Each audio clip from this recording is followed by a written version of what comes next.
Amerika Serikat membantah kapal True Confidence yang diserang Houthi di Teluk Aden merupakan milik negaranya. Bantahan tersebut disampaikan oleh Sekretaris Pers Gedung Putih, Karine Jean-Pierre pada Kamis 7 Maret 2024. Jean menyebut kapal True Confidence yang diserang Houthi bukan milik Amerika Serikat, melainkan milik negara Liberia.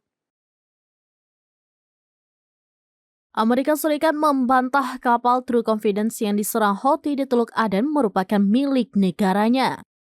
Serangan yang terjadi pada Rabu 6 Maret 2024 itu menewaskan setidaknya 3 awak kapal.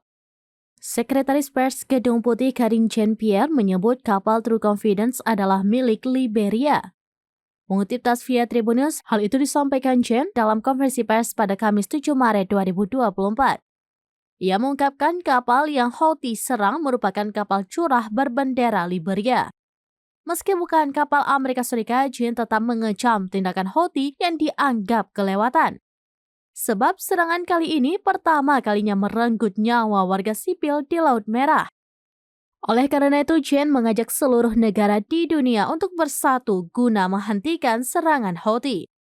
Sebelumnya, Houthi mengklaim telah menyerang kapal True Confidence yang disebut-sebut sebagai kapal milik Amerika Serikat. Juru bicara Houthi, Jenderal Yahya Saree mengatakan, rudal anti kapal yang ditembakkan telah membuat kapal itu terbakar. 3 awak dilaporkan tewas dan 4 lainnya mengalami luka bakar serius. Jenderal Yahya menyebut serangan itu dilakukan karena kapal True Confidence mengabaikan peringatan dari Houthi.